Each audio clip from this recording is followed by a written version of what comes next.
Halo sahabatku yang terkasih dimanapun Anda berada. Jumpa lagi bersama saya John Sung, Jesus my Savior. Sahabatku yang dikasih Tuhan, saya berdoa untuk kita semua yang menonton channel YouTube saya ini. Kiranya Tuhan mengaruniakan kesehatan, kekuatan kepada kita semua, sehingga kita hidup di dalam anugerah-Nya. Terus dipimpinnya, akal budi kita diterangi oleh firman-Nya. Roh Kudus bekerja di dalam hatimu sehingga mengerti kebenaran firman Tuhan. Sahabatku dimanapun Anda berada, jika Anda suka, Anda mengerti akan penjelasan yang saya sampaikan melalui channel YouTube saya, Anda boleh share, like, subscribe, mendukung saya di dalam pemberitaan Injil ini agar banyak jiwa bisa mengerti kebenaran dan diselamatkan. Mari kita bersama-sama bergandengan tangan untuk memberitakan Injil ini. Jari tangan Anda ketika Anda men-share, ketika Anda membagikan, itu adalah ikut dalam pemberitaan Injil. Sahabatku dimanapun Anda berada, jika Anda merasa ada yang salah, tolong kasih tahu saya, di mana kesalahan penjelasan kebenaran firman Tuhan yang saya sampaikan. Kasih tahu saya. Jika Anda memiliki problem, pergumulan, dan ingin saya doakan, Anda boleh WhatsApp di nomor saya 0812 5876 9200. Sahabat yang terkasih dalam Tuhan, saya mendapat banyak respon yang baik. Beberapa orang mendukung pelayanan YouTube saya, pelayanan pemberitaan Injil ini. Puji Tuhan. Saya hanya berdoa, Roh Kudus bekerja di dalam hatimu, mengetuk pintu hatimu, menaruh beban kerinduan untuk mempelajari firman Tuhan dan mendukung pemberitaan Injil. Cukup itu saja. Karena saya percaya Allah yang Maha Kuasa, Yesus Kristus, tidak pernah berubah dahulu, sekarang, dan selama-lamanya. Banyak pengalaman hidup yang saya alami, keajaiban-keajaiban yang luar biasa, mujizat-mujizat yang terjadi dalam hidup saya. Itu nyata, Tuhan beserta. Nah, saudara yang kasih dalam Tuhan, di topik kali ini saya ingin mengajak Anda untuk belajar mengenai karunia mengadakan mujizat. Di akhir zaman ini, banyak pendeta membuat show KKR kesembuhan ilahi. Membuat show KKR, katanya. Orang mati dibangkitkan, orang timpang berjalan, orang buta melihat. Wah, pokoknya banyak show-show KKR mujizat untuk menarik orang datang. Sehingga banyak orang datang ke gereja, ke KKR itu, sebenarnya dengan tujuan satu, ingin sembuh. Tujuan hanya satu, ingin mendapatkan kesehatan dan kekuatan. Dengan harapan dijamah oleh pendeta itu melalui, katanya, nama tanda kutip Yesus. Dan banyak juga pendeta-pendeta untuk mengangkat pamor dirinya, menaikkan gengsi wibawanya dengan berkata, saya langsung diajar oleh Tuhan Yesus, saya dibawa oleh Tuhan Yesus naik ke surga, saya diperlihatkan gerbang surga, ketemu malaikat ini, ketemu malaikat itu. Bahkan ada yang lagi berkata, wah, saya dibawa ke neraka, trip to hell. Wah, diperlihatkan begini-begini, mimpi. Saya melihat Yesus Kristus, lubang di tangannya ada di sini. Ada pendeta yang lain berkata, tangannya di sini. Lalu dia memberikan saya mandat kuasa untuk melaksanakan minyak urapan, perjamuan kudus. Kalau barang siapa minum perjamuan kudus ini bisa sembuh dari berbagai penyakit. Pakai minyak urapan ini, diurapi sehingga sembuh dan dilepaskan dari segala macam kutuk, katanya. Bahkan di promosi di warta jemaatnya, dilepaskan dari kutuk kebangkrutan, kutuk kebodohan, kutuk, katanya, pisau operasi dan seterusnya. Ini adalah teknik marketing yang hanya bisa sebenarnya membodohi orang-orang Kristen yang malas membaca Alkitab. Orang-orang Kristen KTP, ya, yang tidak mendalami firman Tuhan, yang tidak mau menjadikan Alkitab sebagai dasar kebenaran firman Tuhan, dasar imannya, sehingga ia mendasarkan imannya itu kepada pengalaman orang lain. Mendasarkan imannya pada penglihatan, para mimpi, dan dongeng-dongeng isapan jempol manusia.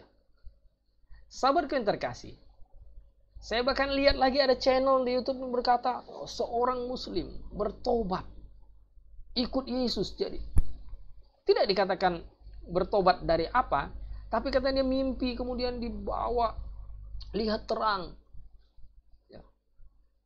Dan dia berkata, Tuhan, tampakkan dirimu. Matanya aja tertutup, mata Tuhannya dibukakan, tapi matanya terang, memancar sampai bisa menembus ke matanya dan hatinya, relung jiwanya. Sampai 3 kali, Tuhan tolong buka matamu siapa. Sampai kemudian yang ketiga kali ada sukacita, ada damai katanya. Lalu dia melihat ada lubang paku. Saya kadang bingung, apakah orang itu bisa diselamatkan dengan iman yang seperti itu? Apakah berpikir bahwa kalau seseorang yang agamanya dulu, misalnya Islam, kemudian dia gara-gara lihat begitu, mimpi begitu, lalu masuk Kristen, bisa diselamatkan? Tidak bisa sama sekali. Iman timbul dari pendengaran firman Kristus. Orang harus baca firman. Ada baca di dalam Alkitab bagaimana kisah Lazarus dan orang kaya itu. Lazarus mati dibawa ke pangkuan Abraham. Orang kaya mati masuk ke dalam alam maut. Dia menderita sampai di mana, tolong Bapak Abraham, cucukkan jari, suruh Lazarus. Ya, cucukkan ujung jari supaya membasahi bibirnya yang panas. Oh, tidak bisa, ada jurang yang terpisah yang sangat jauh. Kemudian dia berkata apa? Kalau begitu tolong, ya, jika ada orang mati yang bangkit, beritahu saudara-saudara saya supaya mereka bertobat. Dia tahu kesalahannya masuk di situ karena tidak bertobat dan percaya Yesus Kristus, Mesias, tidak percaya. Kata Bapak Abraham apa? Ada pada mereka kesaksian Musa dan para nabi. Ya, maksudnya ada Alkitab, Perjanjian Lama. Dia harus baca bahwa ada Mesias yang dijanjikan yang akan datang dihukumkan di kayu salib bagi dosa manusia. Tapi cara orang kaya ini maunya seperti apa? Ada sebuah keajaiban yang supranatural katanya. Orang mati dibangkitkan. Wah, baru bisa percaya. Nah, saudara yang kasih dalam Tuhan, cara seperti ini ya, bukanlah cara Tuhan. Orang bisa diselamatkan kalau dia memahami Injil yang benar. Iman terdiri dari 3 hal. Knowledge, feeling, dan will. Knowledge, iman timbul dari pendengaran firman Kristus. Harus ada pengetahuan yang masuk ke dalam otaknya, berpikir secara akal budi, menimbulkan feeling, perasaan untuk mengasihi. Setelah ada perasaan untuk mengasihi, mengaplikasikannya dalam will, tindakan, kehendak untuk melakukan perbuatan yang benar. Saudara yang kasih di dalam Tuhan, tidak ada satu orang pun ya, yang bisa mengerti doktrin keselamatan atau Tuhan Yesus Kristus selain dia dapat informasi dari Alkitab. Informasi mengenai Yesus Kristus yang benar ada di Alkitab, bukan di mimpi, bukan di berbagai cerita-cerita halusinasi oleh banyak orang. Bahkan ada yang lebih bodohnya lagi. Katanya dia lihat di kamar seperti ada tanda bercair, lalu dia bilang, itu gambar Yesus, lalu saya bertobat. Jadi masuk Kristen. Masuk Kristen, diboyong ke sana kemari untuk kesaksian oleh pendeta-pendeta marketing. Ya. Yang hanya kuasa Tuhan. Luar biasa. Puji Tuhan, ketika pandemi COVID ini, Anda lihat berapa banyak pendeta yang mati. Berapa banyak. Mereka KKR katanya bisa menyembuhkan. Bahkan ada yang lebih tololnya lagi adalah apa tahu nggak? Minyak urapan ini bisa menyembuhkan COVID. Darah Kristus sudah membebaskan kita dari COVID. Betapa konyol, ya. Hal seperti itu. Yesus Kristus, darahnya menyembuhkan COVID, jadi udah percaya tidak bisa kena COVID lagi. Bukan begitu cara mengaplikasikan ayat itu. Nah, saudara yang kasih di dalam Tuhan, mari dulu kita melihat mengapa Mesias melakukan mujizat. Mengapa Yesus Kristus melakukan mujizat? Alasan pemberian karunia mengadakan mujizat. Ya. Mengapa Yesus melakukan mujizat? Ada jawabannya dalam Yesaya pasal yang ke-50, ke-35. Kita lihat.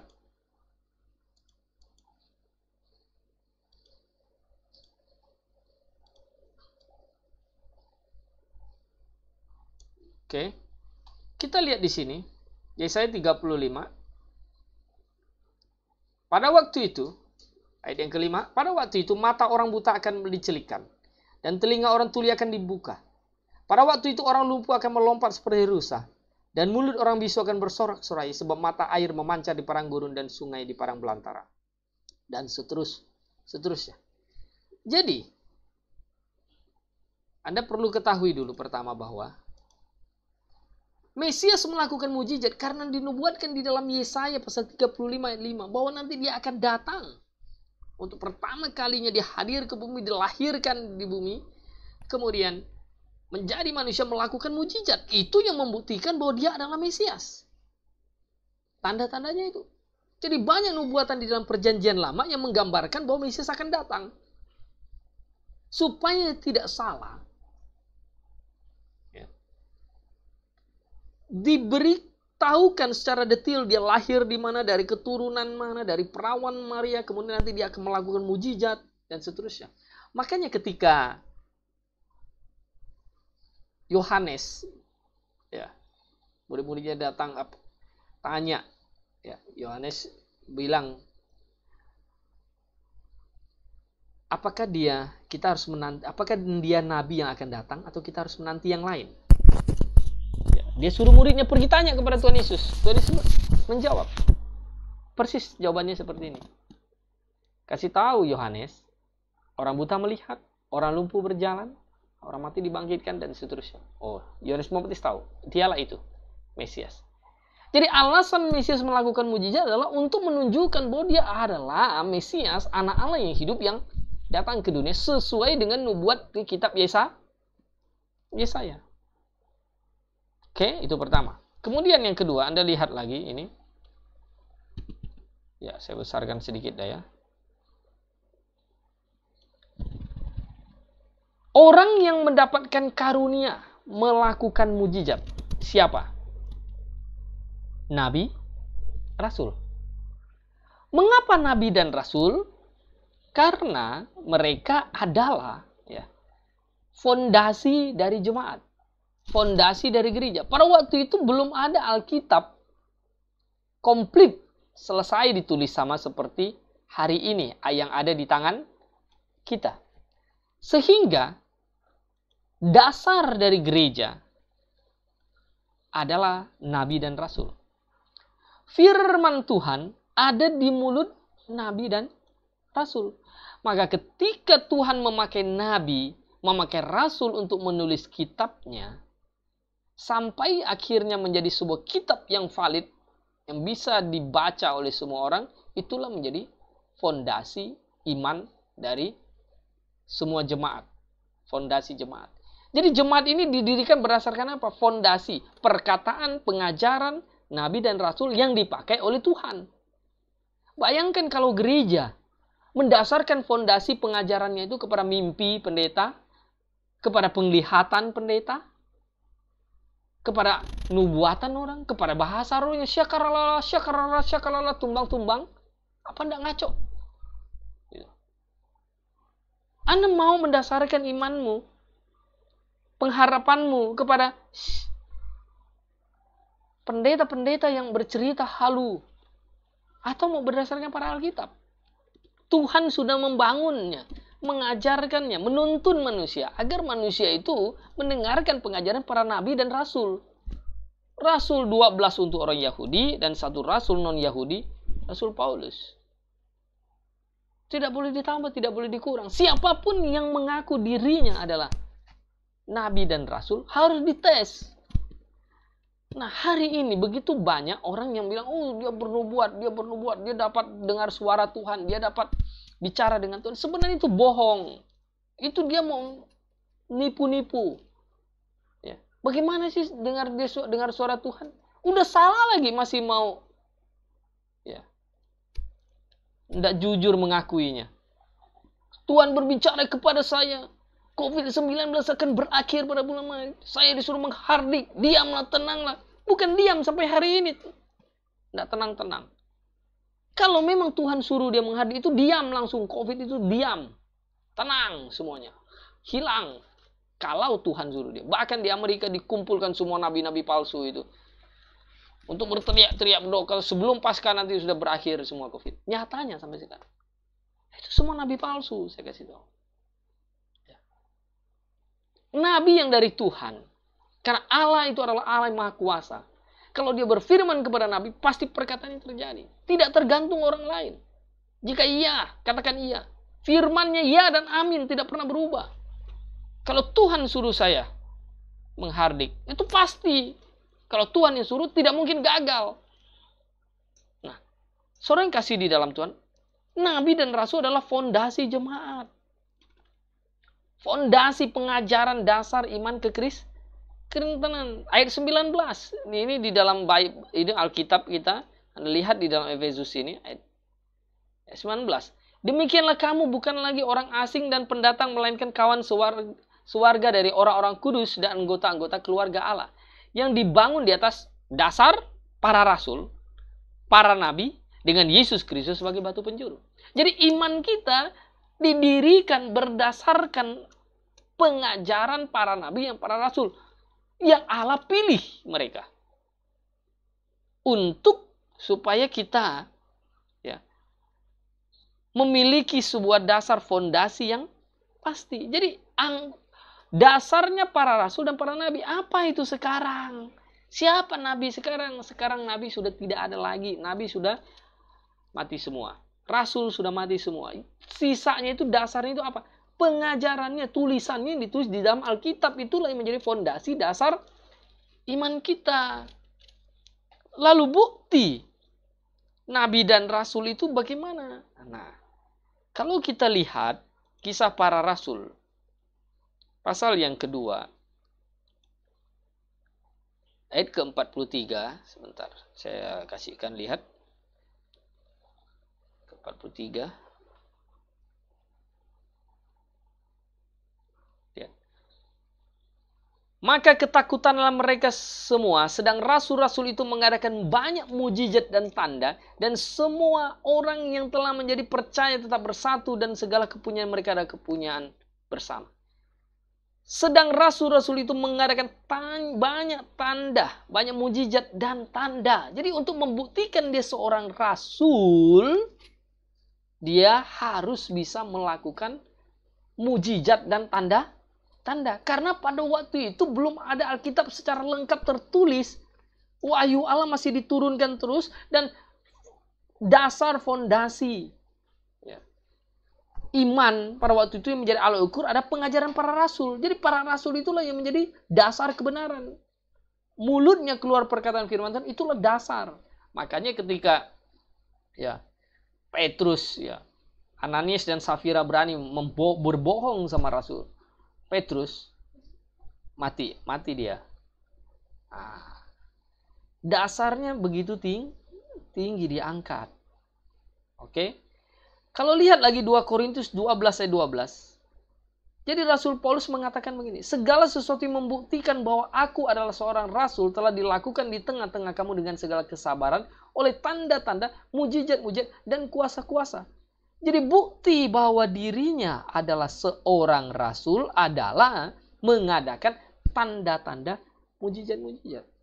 Nah, hampir semua para rasul itu melakukan mujizat. Karena Tuhan memakai dia, memberikan karunia melakukan mujizat. Jadi mereka itu penerima karunia melakukan mujizat. Dan semua rasul bisa melakukan itu. Oke? Anda paham di sini ya? Karunia melakukan mujizat itu begini. Pernah nggak lihat rasul-rasul itu menyembuhkan orang tidak sembuh? Atau Tuhan Yesus menyembuhkan orang tidak sembuh? Walaupun dia mencela ketidakpercayaan mereka, tapi kalau dia mau sembuh, kehendaknya mau sembuh, sembuh itu orang. Tapi hari ini banyak pendeta, bawa sini KKR, doa pulang, tidak sembuh, udah pulang. Berdoa lagi, kurang imanmu. Apa segala macam. mau mengangkat dirinya menjadi rasul, mau mengangkat dirinya jadi nabi sembarangan bernubuat. Ini hal yang konyol, ya. Oke. Kalau ada yang bertanya, bagaimana dengan yang bukan rasul? Misalnya Stefanus, Filipus. Mereka melakukan mujizat secara insidentil, bukan mendapatkan karunia melakukan mujizat. Nah, apa bedanya karunia melakukan mujizat dengan Tuhan pakai seseorang untuk melakukan mujizat secara insidentil? Kalau karunia melakukan mujizat, nabi dan rasul itu punya kuasa. Paulus punya kuasa melakukan mujizat. Karena Tuhan pakai dia, karunia, ada karunia. Tidak ada yang tidak sembuh semua. Stefanus, Filipus insidental dipakai. Contoh nih misalnya nih, saya kan sering juga pergi ke kampung-kampung menginjil, memberitakan Injil. Naik motor biasa sampai 10 jam, 20 jam ke pedalaman. Ya. Hujan-hujan biasanya. Pernah saya jatuh dari motor, enggak, di tengah hutan tidak ada yang tahu, tidak ada, udah gelap. Waduh, saya pikir mati. Lalu saya berdoa, Tuhan beri saya kekuatan supaya saya bisa bangkit dan melanjutkan perjalanan ini. Ada sebuah energi kekuatan baik. Saya bangkit, saya naik motor lagi kurang lebih 5 jam sampai ke rumah. Nah, itu mujizat kan, mujizat. Lalu misal saya rombongan ada 4-5 orang, kemudian ada teman saya tiba-tiba sakit. Di tengah hutan tidak ada dokter, tidak bawa obat. Lalu saya berdoa, Tuhan tolong, kami di tengah hutan. Kondisi begitu sulit, sembuhkan dia. Lalu sembuh. Ya. Mujizat Tuhan terjadi. Boleh tidak saya langsung sampai datang ke kota dan berkata, oh bawa sini semua orang sakit, bawa sini semua orang yang mengalami masalah, penyakitnya saya doakan sembuh. Nyatanya teman saya terbukti sembuh, saya doakan. Lalu saya membuat KKR kesembuhan ilahi apa segala macam. Tidak boleh. Saya tidak memiliki karunia mengadakan mujizat. Ya. Tapi saya berdoa, doa saya bisa didengar oleh Tuhan dan Tuhan menjawab doa namanya. Oleh sebab itu kalau kita sakit hari ini, kita minta doa kepada Tuhan Yesus. Tuhan Yesus mendoa, Tuhan Yesus mendengar doa kita, dia bisa menyembuhkan kita. Itu loh. Ngerti nggak? Paham nggak ini? Jadi bukan saya memiliki karunia mujizat untuk men-show of power kepada banyak orang. Bawa sini semua orang sakit, bawa sini semua orang yang timpang akan berjalan, orang lumpuh, segala macam, bawa sini. Saya lepaskan dari kutuk pisau operasi, kutuk kebodohan, kutuk kemiskinan. Ini apa-apaan gitu. Ya. Jadi sahabatku yang terkasih, hari ini Tuhan menjawab doa. Kalau kita sakit, kita berdoa. Dan Tuhan kasih kita akal budi. Kita sakit apa? Pergi ke dokter medis. Panas, demam, oke, minum paracetamol. Lalu kita doa, Tuhan tolong kiranya melalui obat yang saya minum ini Engkau menyembuhkan saya. Bukan konyol yang hari ini. Jelas-jelas dia misalnya sakit tumor. Dia pergi ke gereja minta minyak urapan untuk dioles supaya tumornya hilang. Sangat konyol. Ya. Bodoh sekali. Tuhan memakai akal budi manusia, memakai para tim medis, dokter, untuk menciptakan obat-obat. Jadi sahabatku yang dikasih dimanapun Anda berada, ada lagi katanya. Minum perjamuan kudus bisa disucikan, bisa dikuduskan, bisa menyembuhkan dari berbagai macam penyakit. Jelas-jelas dia sakit perut, sakit mah. Mengerang-ngerang di situ. Bukannya suruh istirahat, ya. Makan bubur kah, minum obat mah kah. Dikasih minum perjamuan kudus, diseret ke gereja supaya sembuh katanya. Ini konyol, akal sehat udah mati kalau begini. Tidak sesuai dengan kebenaran firman Tuhan. Tidak ada di dalam Alkitab itu perjamuan kudus itu bisa menyembuhkan, menguduskan. Padahal Anda cek sekarang ya, saya kasih tahu. Cek di dalam Alkitab Ada nggak kata perjamuan kudus? Satu kata pun, kasih tahu saya. Tidak ada. Yang ada itu perjamuan Tuhan, Lord Supper. Perjamuan untuk mengingat akan Tuhan. Jadi banyak hari ini kekristenan gereja, Protestan, karismatika, apapun itu, masih pakai istilah perjamuan kudus. Itu salah. Itu Katolik, sakramen perjamuan kudus. Nah, jadi ada perhatikan di situ. Oke? Jadi, saya ulang lagi, Mesias melakukan mujizat karena memang harus menyatakan dirinya Mesias melakukan mujizat sesuai dengan Yesaya pasal 35 dan perjanjian lama nubuatnya begitu, tanda Mesias itu seperti itu. Kemudian Tuhan memberikan karunia melakukan mujizat, yaitu para nabi dan para rasul. Makanya di Markus pasal 16 itu jelas. Karunia melakukan mujizat itu bukan untuk semua orang percaya. Tapi para nabi dan para rasul. Kita orang percaya sama dengan seperti Stefanus dan Filipus. Kita bisa mengalami mujizat, bisa dipakai Tuhan seketika. Tapi kita jangan sombong, jangan merasa bahwa, oh ini hebat, ini saya melakukan mujizat buat KKR besar-besar. Hei, Anda perhatikan.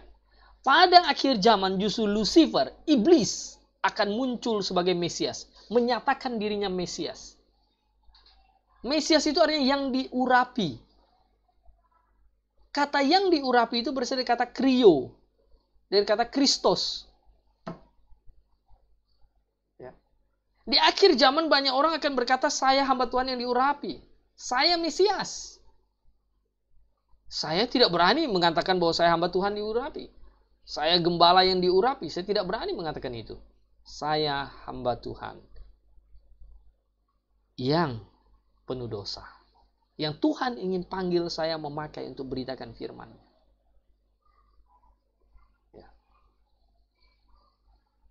Pada akhir zaman Lucifer muncul sebagai Mesias. Dia akan menyatakan dirinya dia adalah Mesias. Seperti Mesias. Sehingga banyak orang akan memandang kepadanya. Dan menganggap dia Mesias. Dan akan melakukan. Memberi karunia melakukan mujizat kepada semua pendeta-pendeta palsu. Kok bisa? Nah. Sahabatku yang terkasih dimanapun Anda berada. Anda perhatikan.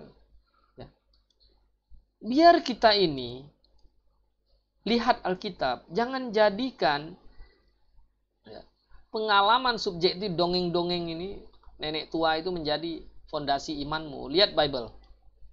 Oke? Matius pasal 7, ayat yang ke-22 bunyinya begini. Pada hari terakhir banyak orang akan berseru kepadaku, Tuhan, Tuhan, bukankah kami bernubuat demi namamu dan mengusir setan demi namamu dan mengadakan banyak mujizat demi namamu juga? Anda camkan di sini. Tuhan, Tuhan, kami bernubuat. Bernubuat itu pekerjaan nabi. Nabi, prophecy, nubuatan. Apa itu nubuat? Nubuat itu adalah firman yang Tuhan sampaikan kepada seorang nabi tentang masa depan yang belum terjadi. Jadi nabi itu bilang, oh Tuhan ngomong sama saya akan terjadi begini-begini. Betapa banyak konyol, banyak yang bernubuat waktu dulu. Kata presiden terpilih ini, kemudian buat syukuran. Nyatanya bukan itu presiden yang terpilih. Kan konyol kalau begitu. Ya. Presiden Indonesia terpilih, kita bersyukur, puji nama Tuhan Yesus Kristus. Wah, bernubuat dulu dia. Padahal belum, hasil perhitungan KPU resmi belum keluar. Dia udah berani bernubuat. Salah. Lalu bilang apa? Kurang beriman, kurang percaya. Ampun deh. Sahabatku yang terkasih dimanapun Anda berada. Anda perhatikan di sini. Hari terakhir, akhir zaman, banyak orang bernubuat demi namamu. Pakai nama Yesus. Ya. Mengusir setan demi namamu. Pakai nama Yesus. Mengadakan banyak mujizat demi namamu. Pakai nama Yesus. Aku menyembuhkan dalam nama Yesus, dalam nama Yesus. Ayat 23, pada waktu itu, aku akan berterus terang kepada mereka dan berkata, aku tidak pernah mengenal kamu. Nyala daripadaku, kamu sekalian pembuat kejahatan. Mengapa dikatakan pembuat kejahatan? Karena mereka menyesatkan banyak orang. Mereka show of power, bilang bawa sini semua orang sakit. Dia melakukan mujizat. Oh, saya bernubuat. Saya ngusir setan di tengking-tengking tergeletak kelepar-kelepar di situ. Katanya lepaskan dari kuasa setan segala macam. Pakai nama Yesus. Menyesatkan. Nah, tapi Tuhan berkata, kalian pembuat kejahatan. Kalian menyesatkan banyak orang. Kok bisa? Oh iya. Iblis di akhir zaman pakai cara itu. Kalau tidak percaya, ya, lalu Anda berkata, bagaimana sih kuasa itu? Beelzebul katanya, mengusir kuasa iblis. Jadi kerajaannya terpecah-pecah dong. Pada waktu itu Tuhan Yesus berbicara itu normalnya ya memang tidak mungkin. Secara normalnya. Pada umumnya tidak mungkin kerajaan itu terpecah-pecah gitu. Tapi bisa nggak iblis bersandiwara? Sekarang saya tanya. Manusia saja banyak buat sandiwara, drama-drama. Ngeprank-ngeprank. Sekarang iblis masa nggak bisa ngeprank? Menyesatkan manusia dengan bersandiwara? Dua cara yang dilakukan iblis. Kalau pakai cara yang negatif, dia pakai dukun. Kalau di Kalimantan pakai lauya. Atas nama iblis sudah pasti. Lauya, walah tiba-tiba dia bisa bahasa roh. Saya udah biasa lihat itu di kelenteng itu seperti itu. Kemudian ada yang menafsirkannya lagi. Jadi kalau dukun, ya paranormal, dia buat sesuatu mujizat, sesuatu yang dahsyat, pakai nama setan.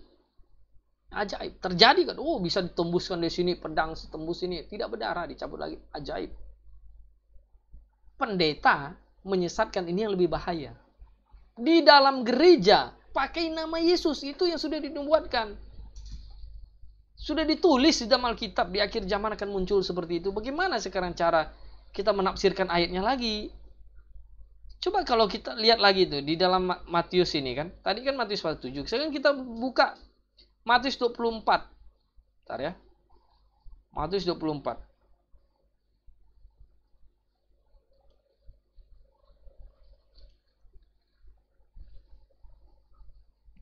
Lihat di sini dikatakan. Jawab Yesus kepada mereka, waspadalah supaya jangan ada orang yang menyesatkan kamu.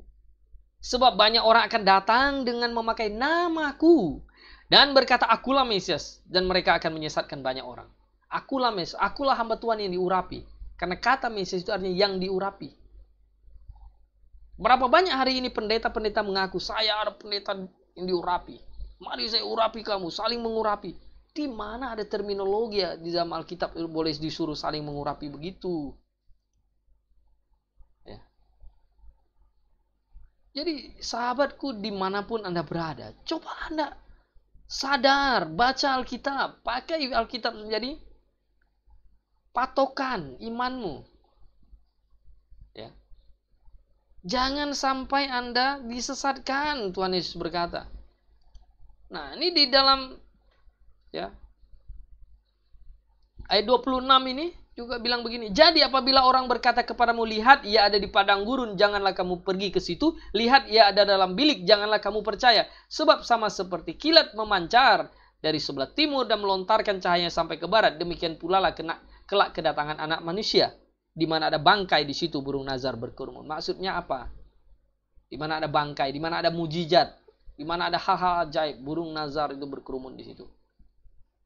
Camkan, aku sudah mengatakannya. Banyak orang berkata, kalau ada yang bilang dia lihat Yesus Mesias di padang gurun, outdoor, Yesus di bilik, indoor, di kamar, jangan percaya.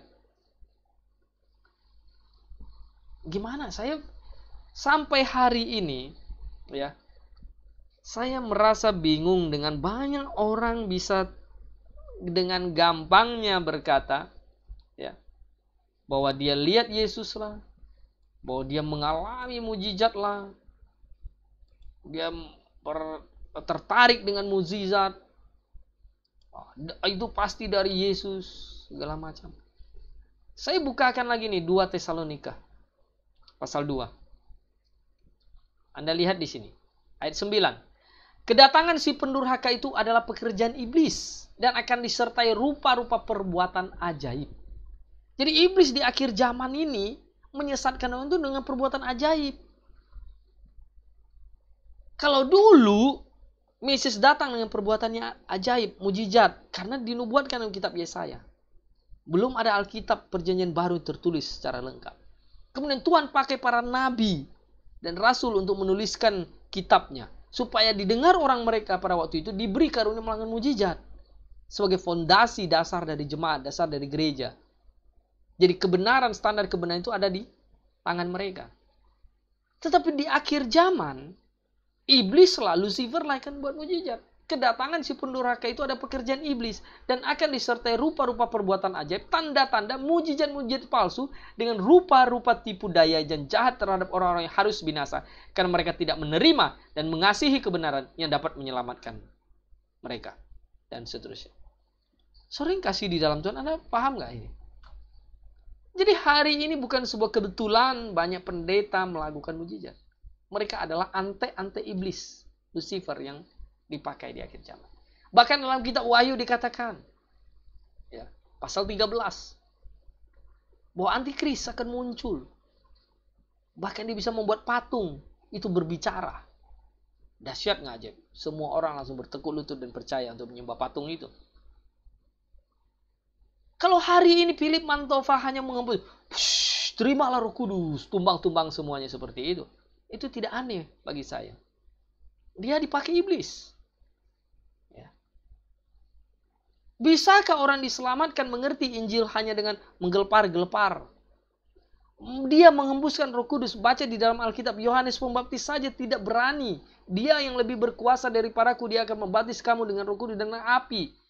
Yohanes Pembaptis tidak berani. Ini saya perintahkan Roh Kudus masuk ke dalam hatimu. Roh Kudus, pribadi Allah dia perintahkan. Itu penghujatan. Sahabatku yang terkasih, tanpa sadar Anda kena tipu muslihat iblis. Dan saya berusaha untuk membongkarnya. Biar Anda mengerti ini. Oke? Ini slide yang berikutnya. Biar Anda lebih paham. Lihat ini. Masa-masa mujizat. Pertama, peletakan dasar gereja. Kehadiran Yesus Kristus yang pertama. Dasar gereja. Aku akan mendirikan jemaatku dan alam maut tidak akan menguasainya. Yesus Kristus. Ya. Melakukan mujizat. Dasar gereja, fondasinya. Karena sudah dibuatkan dalam perjanjian lama. Dan para rasul melakukannya. Dan semua pengajaran dan para rasul ini ditulis dalam surat-surat rasul. Dan dijadikanlah Alkitab sebagai sebuah alat ukur firman Tuhan yang pasti, yang tidak boleh ditambah, tidak boleh dikurang.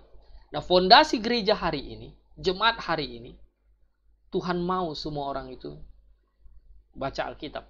Menjadikan Alkitab dasar imannya. Bukan kesaksian, bukan pengalaman para pendeta-pendeta palsu. Jadi sahabatku, dimanapun Anda berada, perhatikan Anda ya, di sini baik-baik. Kemudian, gereja disebar. Ya. Gereja disebar. Firman Tuhan disebarkan, Injil disebarkan. Tanpa ada perintah, karunia untuk melakukan mujizat. Beritakan Injil.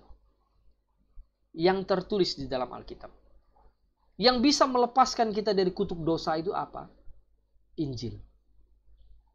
Kita bisa menerima Roh Kudus dalam hati kita kalau kita bertobat dan percaya kepada Yesus Kristus. Ketika kamu percaya, kamu dimateraikan dengan Roh Kudus. Tidak perlu ada doa pelepasan pendeta tumpang tangan apa saja, segala macam. Itu adalah praktek penyesatan. Tidak ada satu kata pun di dalam Alkitab tentang doa pelepasan. Pendeta-pendeta terlalu berani mengangkat dirinya. Ya, seolah-olah dialah yang berkuasa bisa melepaskan dosa. Ini salah besar. Akhir dari gereja. Hari ini akhir zaman. Lucifer memberi karunia mengadakan mujizat dengan nama Yesus. Anda catat, dengan nama Yesus. Hati-hati. Sahabatku dimanapun Anda berada. Kalau peringatan Tuhan Yesus sudah berulang kali di dalam Alkitab menyatakan bahwa iblis akan datang dengan memakai mujizat palsu, mengusir setan pakai nama, bernubuat pakai nama. Mengapa masih banyak orang yang tidak percaya? Dan logikanya adalah, kalau Tuhan udah berulang kali memperingatkan kita demikian, di akhir zaman iblis datang dengan cara seperti itu, masakan mungkin Yesus datang memakai hambanya untuk melakukan hal yang seperti itu. Contoh, ketika saya berkata kepada misalnya anak saya, nanti kalau ada orang datang ke rumah, dia pakai jaket hitam, helm hitam, motor hitam, hati-hati itu perampok. Jangan pernah buka pintu, tutup pintu, kunci pintu. Lalu masakan saya bodoh-bodoh datang, pulang ke rumah, helm hitam, jaket hitam, motor hitam. Betapa konyolnya diri. Saya sudah ingatkan bahwa perampok datang dengan tanda-tanda seperti itu. Nah demikian Tuhan Yesus sudah ingatkan bahwa iblis akan datang dengan tanda-tanda melakukan mujizat-mujizat palsu. Mengusir setan, bernubuat, segala macam. Masakan Tuhan pakai cara itu lagi? Betapa konyolnya. Tuhan ingin kita hari ini memberitakan Injil, mematuhi Alkitab firman yang sudah tertulis. Lalu Anda bertanya, apakah masih ada mujizat sekarang? Ya jelas masih ada. Tapi karunia melakukan mujizat, mengangkat nabi dan rasul sudah tidak ada lagi hari ini. Kalau saya sakit, saya berdoa kepada Tuhan. Dan Tuhan menyembuhkan. Itu mujizat namanya. Kalau Anda sakit, Anda berdoa sama Tuhan. Tuhan Yesus menyembuhkan saya. Jangan Anda berpikir, doa saya lebih manjur. Doa Pak Jonsung lebih dahsyat kuasanya kalau doa saya kurang. Tidak. Semua doa yang tulus engkau sampaikan kepada Tuhan Yesus Kristus. Kalau kehendak Tuhan Yesus akan menyembuhkanmu, Dia akan menyembuhkanmu. Jadi Tuhan di akhir zaman ini tidak mau ada kultus individu. Biar semua orang patuh Alkitab dan ikutin Alkitab. Dia tidak mau hari ini ada pendeta yang menganggap seolah-olah dia punya sebuah kekuatan supranatural. Yang menyesatkan banyak orang itu nanti. Sahabatku, dimanapun Anda berada, saya orang yang percaya mujizat dan saya mengalami banyak mujizat. Kalau saya seperti orang-orang karismatik yang sedikit-sedikit mimpi udah kesaksian di mana-mana, udah heboh. Saya pernah satu malam tidur sama ular kobra. Rumah saya dulu di tengah sawah, semak, rawa. Saya tidur lupa tutup jendela. Ular masuk, saya tidak tahu. Besok pagi saya bangun. Dia di tempat tidur saya. Sahabatku yang terkasih dimanapun Anda berada. Banyak pengalaman yang saya alami. Mujizat. Tapi bukan saya lalu show. Bawa sini semua orang sakit. Bawa sini semua ular. Saya dipetok enggak apa-apa. Itu konyol namanya. Lalu saya buat KKR besar-besaran. Untuk apa? Yang saya harus lakukan sekarang, engkau harus bertobat. Mengaku dosa, percaya kepada Yesus Kristus. Jika tidak, engkau binasa masuk neraka. Itu Injil. Kau harus mengaku dosamu. Percaya bahwa Yesus Kristus telah dihukumkan di kayu salib bagi dosa-dosamu. Kalau hari ini engkau disembuhkan oleh Yesus Kristus, tapi engkau tidak beriman sungguh-sungguh dalam hatimu, percuma. Engkau tetap masuk neraka. Karena imanmu adalah iman mujizat. Banyak orang datang ke gereja juga iman ekonomi. Ingin diberkati, ingin uang. Ujung-ujungnya duit semua. Beri persembahan akan dibukakan tikat-tikat langit. Ditarik kedagingan manusia. Hati-hati sahabatku dimanapun Anda berada. Di kesempatan ini, mungkin yang mendengar video ini banyak yang tidak senang dan marah. Saya tahu. Tapi jujur saya harus sampaikan. Inilah kebenaran Alkitabiah. Tuhan ingin kita baca firman-Nya, merenungkannya siang dan malam, menjadikannya sebagai fondasi iman kita. Sehingga kita tidak diombang-ambingkan oleh berbagai macam angin pengajaran. Sahabatku, jika apa yang saya sampaikan ini mengganggu imanmu, mengganggu pikiran, renungkanlah, jangan cepat marah. Saya berdoa untukmu, kiranya Tuhan memberikan iluminasi melalui Roh Kudus, menerangi akal budimu, sehingga kau mengerti kebenaran firman Tuhan dan mengikutinya. Jangan sampai engkau disesatkan oleh orang dengan bagaimana pun caranya. kita harus tetap jadikan Alkitab sebagai fondasi iman kita.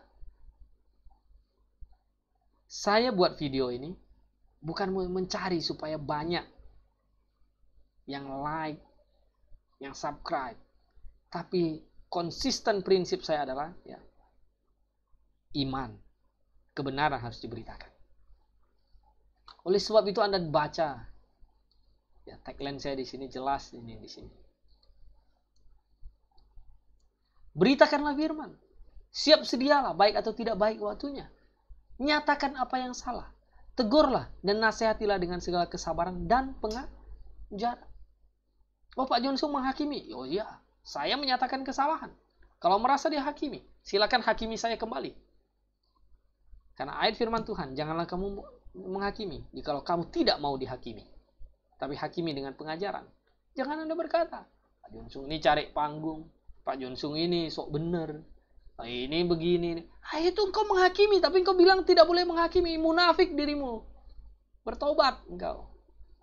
Jadi sahabatku dimanapun Anda berada, semoga apa yang saya sampaikan ini boleh mencerahkan pikiranmu. Sehingga engkau ada di dalam iman yang benar. Tidak disesatkan oleh iblis. Dengan tipu muslihatnya. Yang sulit ya untuk dibedakan dengan mata kasat mata, tapi tipu muslihat. Pakailah firman Tuhan untuk membongkar tipu muslihat iblis. Bersama saya Jonsung, Jesus, my Savior.